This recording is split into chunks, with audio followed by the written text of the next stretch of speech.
Her dad pulled me aside. "You need to pay off her 30 cows student loans before the wedding as a gift or no blessing." I replied, "I understand." Then I called the wedding planner and canceled the reception, telling them to bill the father of the bride as per the contract clause I added. His face when he got the $20,000 cancellation fee. Look, I'm not a petty person by nature. But some people test you in ways that require a surgical strike of pettiness, so precise, so beautiful, that it becomes art. My fiancée Rachel's dad, Dennis, was one of those people. Let me paint you a picture of Dennis. Imagine a guy who introduces himself as Dennis Mitchell, Regional VP of Sales at his daughter's birthday party, who wears a Bluetooth earpiece to family dinners in case the Singapore office calls, who once told me his golf handicap before telling me his daughter's middle name. That's Dennis. Rachel and I had been dating for 3 years. She's a pediatric nurse, smart, funny, puts up with exactly zero nonsense from anyone except her dad because, family guilt and all that. I'm a software engineer, make decent money, not Silicon Valley stupid money, but comfortable. Enough that when I proposed, I got her the ring she actually wanted instead of the one I could afford. The proposal was perfect. Sunset hike, her favorite trail. I even convinced her dog to wear a little "Will you marry my dad" bandana. She cried, I cried. The dog ate the bandana. Beautiful moment. Then we had to tell her parents. Her mom, Linda, absolute saint, hugged me, cried happy tears, immediately started talking about flower arrangements even though we hadn't set a date. Dennis extended his hand for a shake, gripped way too hard and said, "Well, I hope you know what you're getting into. She's expensive." Rachel laughed it off. I should have seen the red flag. Red flags were this man's whole aesthetic. Wedding planning started. We wanted something simple. 80 guests, nice venue, good food, open bar, nothing crazy. Budget was around $35,000, which we were splitting 50-50. My half, her half, very modern, very equal. Then Dennis got involved. First, he insisted on reviewing our vendor contracts. "I negotiate deals for a living," he said. "You need my expertise." I didn't need his expertise. I needed him to not forward me LinkedIn articles about wedding planning synergies. But Rachel asked me to humor him, so I sent him the contracts. He sent back a 47-point PowerPoint presentation on how we were leaving money on the table. Not a Word document, not an email. A PowerPoint with slide transitions and a title slide that said, "Mitchell, my last name wedding, a cost-benefit analysis." There were pie charts, multiple pie charts. One was labeled unnecessary expenses, and it was literally the entire pie. The DJ contract? You're overpaying for the premium package. They're just playing Spotify. I have a nephew with an iPhone and a Bluetooth speaker. Free. The photographer? Why do you need engagement photos and wedding photos? Just use the engagement ones twice. Photoshop is a thing. Also, everyone has cameras on their phones now. I can create a shared Google Drive folder. The catering, an open bar is fiscally irresponsible. Cash bar builds character. Besides, if people want to drink, they can pre-game in the parking lot like adults. He actually said, pre-game in the parking lot. At a wedding that his daughter was having, I nodded along, ignored most of it, kept planning. 3 months before the wedding, Rachel and I met her parents for dinner. Fancy steakhouse. Dennis's choice, naturally. We're talking centerpieces when Dennis sets down his whiskey. Macallan 18, he announced the year to the waiter, and looks at me. "Can I speak to you privately? Man to man?" Oh no. Rachel gave me a look that said, "Please don't let him talk you into inviting his entire sales team." We stepped outside. Cool October evening. Dennis lit a cigar. I don't smoke, but he didn't offer anyway. "You love my daughter?" he asked. "Very much. You want to make her happy?" "That's the plan." "Good. Good." He puffed his cigar. "Then we need to discuss her student loans." I blinked. "Her what?" "Her student loans. She's got about $30,000 left. Nursing school wasn't cheap." "Okay. You're gonna pay them off before the wedding as a gift." I actually laughed. Thought he was joking. "That's funny." His face didn't change. "I'm not joking. You want to marry her, you need to bring something to the table. Prove you're serious. Prove you can provide." "Dennis, it's traditional. The groom's family contributes financially." "Your parents aren't contributing anything, are they?" "We didn't ask them to. We're paying for our own." "Exactly. So this is how you contribute. 30,000. Clear her debt, start the marriage fresh. My brain was doing math. Our wedding budget was 35 dollars split between us. He wanted me to drop an additional 30 cows on her student loans? That's not how any of this works. That's not really traditional, I said slowly. It is in families that value fiscal responsibility. I'm not paying off her student loans. He took a long drag of his cigar. Then I can't give you my blessing. You already gave me your blessing. 4 months ago, at the proposal celebration dinner, you toasted us. That was preliminary, conditional. This is the final requirement. I stared at him. This man was serious, completely serious. Let me get this straight, I said. You want me to pay $30,000 to clear your daughter's student debt, or you won't give your blessing for a wedding that's already planned and paid for? Correct. And you think this is reasonable? I think it's necessary. Rachel deserves a husband who can shoulder financial burdens. If you can't handle $30,000 now, how will you handle a mortgage, kids' college funds, life insurance? By budgeting like a normal person, not by liquidating assets to appease my father-in-law's weird power trip? His jaw tightened. This isn't a power trip. This is a father protecting his daughter. From what? Student loan interest rates? From a man who isn't serious about commitment. I took a breath, counted to 5, didn't help. I understand, I said. Good. I'm glad I'll think about it. I went back inside. Rachel asked if everything was okay. I said fine, just wedding stuff. She bought it. I didn't sleep that night. Next morning I called my lawyer. Yes, I have a lawyer. Cousin who does contract law. We went to law school together. Well, he went to law school. I visited him there once and we got drunk. Close enough. Hey Marcus, hypothetical question. If someone agrees to pay for part of a wedding, can they back out? Depends on the contract.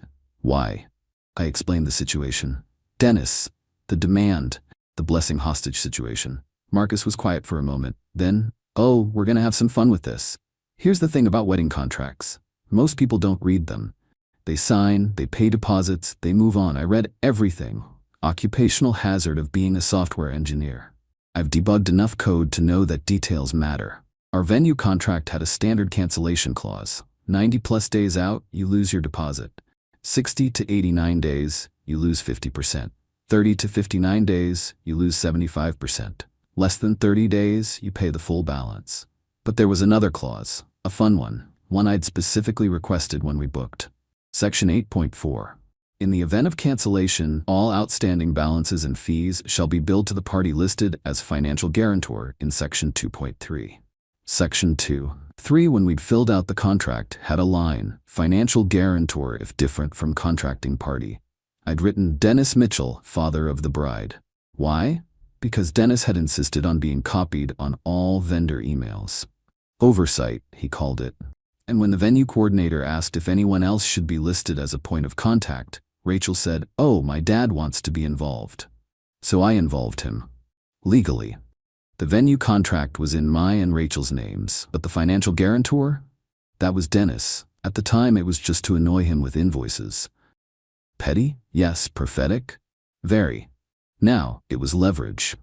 I called the wedding planner, sweet woman named Gloria who'd planned 300+ weddings and had seen everything. Gloria, hi, quick question about our contract. Of course, dear. What's up? If we needed to cancel the reception, not the wedding, just the reception, what would that look like? Pause. Is everything okay? Everything's fine. This is just a hypothetical. Well, you're 73 days out. Cancellation would incur a 50% fee on the remaining balance. You've paid $12,000 in deposits. Balance is $16,000, so you'd owe an additional $8,000 in cancellation fees, plus you'd forfeit the deposits. Total loss of $20,000. And who gets billed for that? I heard papers shuffling. Let me see. According to Section 8.4, the financial guarantor. That's Dennis Mitchell? Correct. Another pause. Longer this time. Are you doing what I think you're doing? That depends. What do you think I'm doing? Something either brilliant or catastrophic. Why not both? Gloria laughed. Actually laughed. Honey, I've been doing this for 30 years. I've seen grooms leave brides at the altar. I've seen brides sleep with the best man the night before. I once saw a mother-in-law release chickens during the ceremony. But I have never seen someone weaponize a contract clause against their future father-in-law. First time for everything. If you do this, I need you to know. I'm sending the invoice on a Friday afternoon. Maximum damage. Gloria, you're a professional. I'm also petty. Cancellation confirmed? Not yet. I need to talk to Rachel first. That evening, I told Rachel everything. The conversation with Dennis, the demand, the ultimatum. She was quiet for a long time.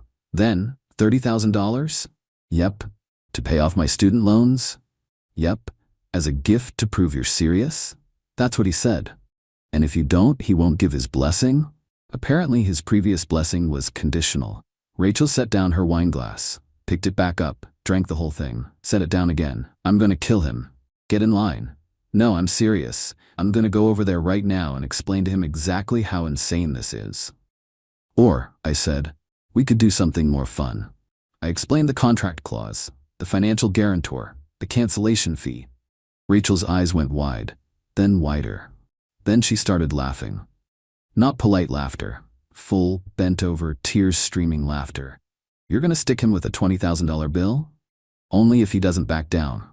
He won't back down. You know he won't. His ego's too big. I know. So you're really going to do this? Only with your permission. It's your wedding too. She thought for exactly 3 seconds. Do it. You sure? My dad has been a controlling nightmare my entire life. Do you know what he did when I got into nursing school? Told me I should have gone to medical school instead. When I bought my car, said I should have leased. When I got my first apartment, said I was overpaying for square footage. He's never once just been happy for me without adding some criticism disguised as advice. So that's a yes? That's a hell yes. But we need ground rules. I'm listening. 1. We still get married. This doesn't cancel the wedding, just the reception. Agreed. I love you, not the chicken dance. 2. We elope. Small ceremony. Just us, the officiant, and whoever we actually want there. Your mom? Obviously. My siblings. Your family. Our actual friends. Not my dad's golf buddies and his sales team. Deal. 3. We use the money we save to take the honeymoon we actually want instead of the one my dad suggested. He suggested a honeymoon? Branson, Missouri. Said it's got great entertainment value for the cost. I'm gonna throw up. Exactly, so we're thinking Greece? Italy? Somewhere he would never go because it's too touristy? I've always wanted to see Japan. Done. We'll eat sushi for 2 weeks straight and send him postcards. I kissed her. You're the best fiancé ever. I know. Now call Gloria back and light this candle. The next morning I sent Dennis an email. Subject: our conversation. Dennis, I've thought about your request regarding Rachel's student loans. After careful consideration and discussion with Rachel, I've decided I cannot meet your requirement of paying off $30,000 in debt before the wedding. However, I understand that your blessing is important to Rachel, so I want to make sure we're all on the same page moving forward. Looking forward to your thoughts. Best, my name professional, polite, vague enough to sound like I was backing down without actually committing to anything. He responded in 20 minutes. Subject: our conversation. I'm disappointed but not surprised. This confirms my concerns about your commitment level. As I stated, without this gesture, I cannot in good conscience give my blessing for this marriage.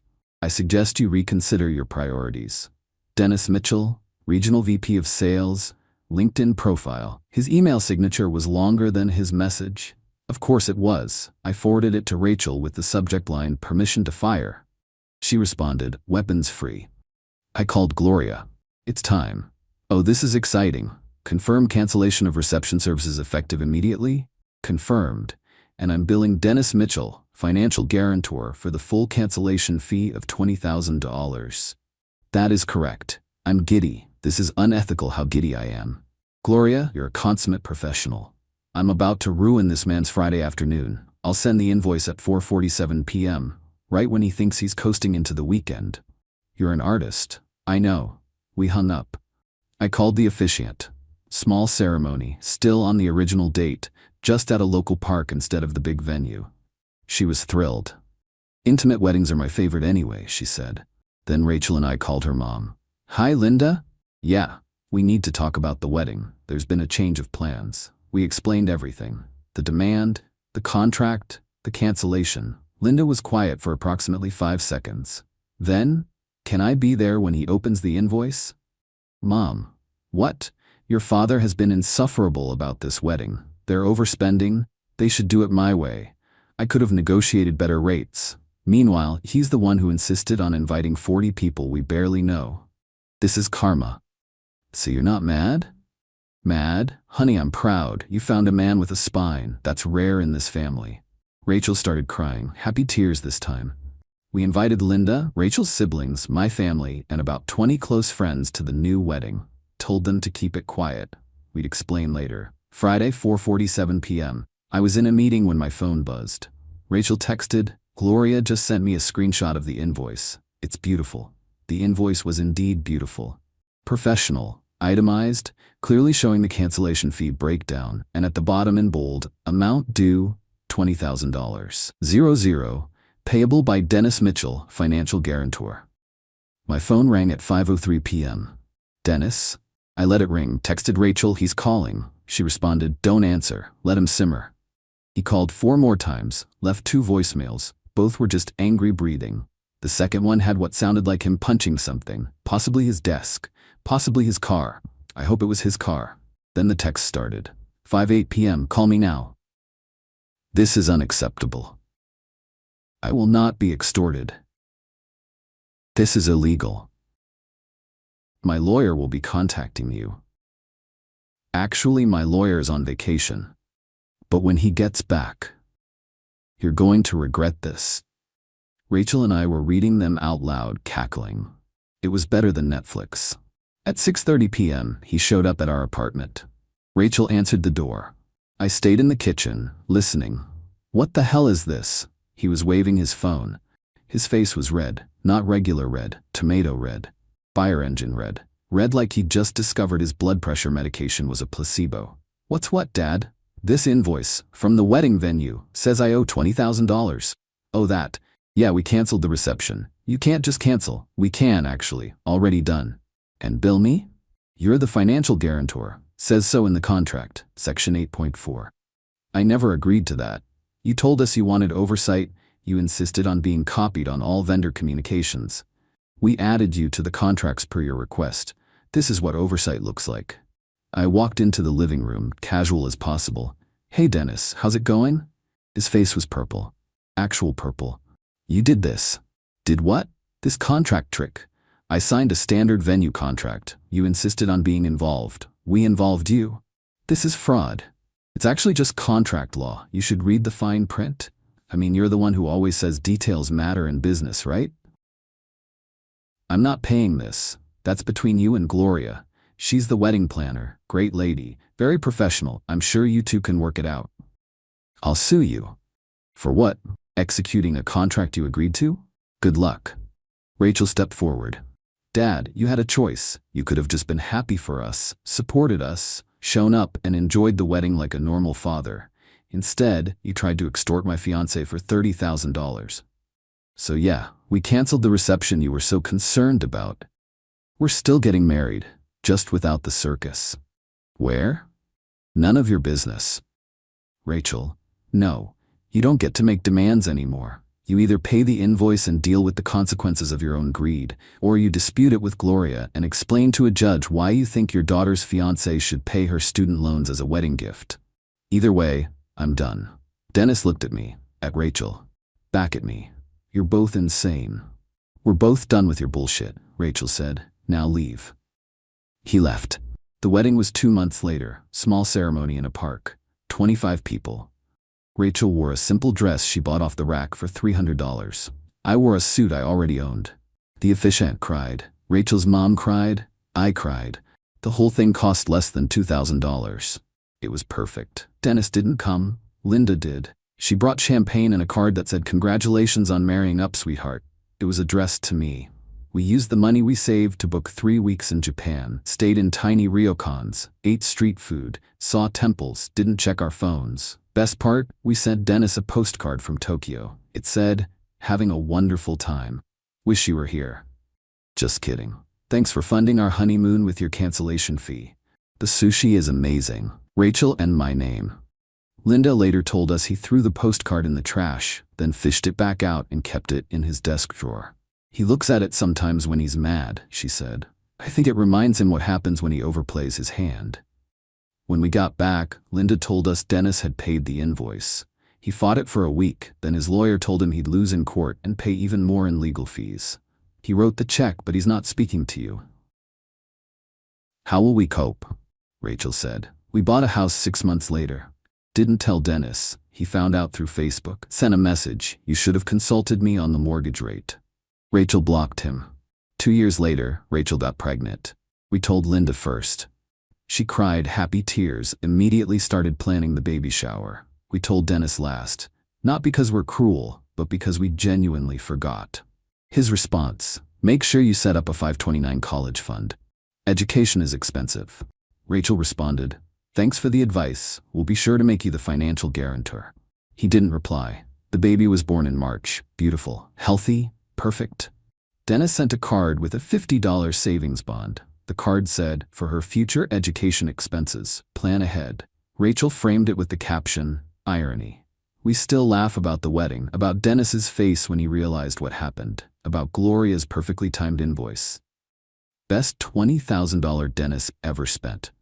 He paid for a wedding reception we didn't want and learned a valuable lesson about contract law. As for the student loans, Rachel's paying them off herself. $400 a month, on schedule, with pride. Because that's what adults do. They handle their own debts, plan their own weddings, and don't let controlling parents dictate their lives. And sometimes, just sometimes, they weaponize Section 8.4 of a venue contract to teach someone a lesson about power trips.